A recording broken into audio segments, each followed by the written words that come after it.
getting ambushed is never fun. So it's important that we understand our procedures and SOPs for when it inevitably happens to us. And we have the battle drill called React to Ambush.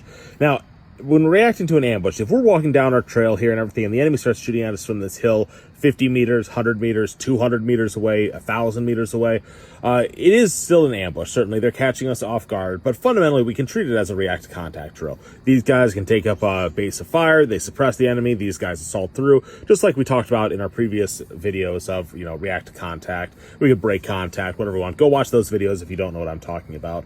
But the rules change significantly if we're moving along and suddenly, instead of ambushing us from far away, they do a near ambush. And a near ambush is defined as anything within hand grenade range. So if you could throw a baseball and hit the enemy in the face, that's a near ambush. And that is a very, very, very nasty place to be, because they have got you in the open, but they're more likely to engage just part of your element because they have to be so darn close.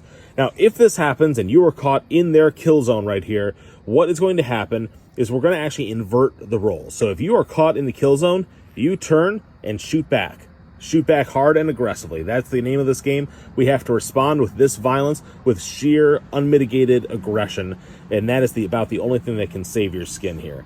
These guys, they have a little bit of standoff. They can apply a bit of suppression and may be able to help suppress the enemy so you can go right into the assault. If you've got hand grenades, now is a good time to use them, but you don't want to be fumbling with your kit trying to find a hand grenade if you have an enemy that you can just start laying heavy fire on. So go ahead, and these guys, the engaged enemy is just going to immediately assault through, and hopefully by sheer violence, you can do the whole shift, lift, fire, and everything we talked about, and these guys are just going to plow through and annihilate the enemy doing the ambush.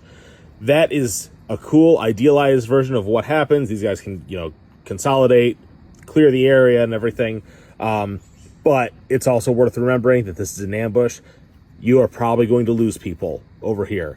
You are probably going to get fixed. The best way to handle a near ambush is to not be in a near ambush in the first place. If you are going on a route that you don't recognize, make sure that you choose areas that avoid easily ambush spot. Like in this case, don't go down these open paths with dense wooded areas alongside. If you have to go down these paths for one way or another, put out observation teams, the recon teams that can go proof your route ahead of time and maybe trip the ambush in a way that's not going to annihilate an entire fire team or an entire squad.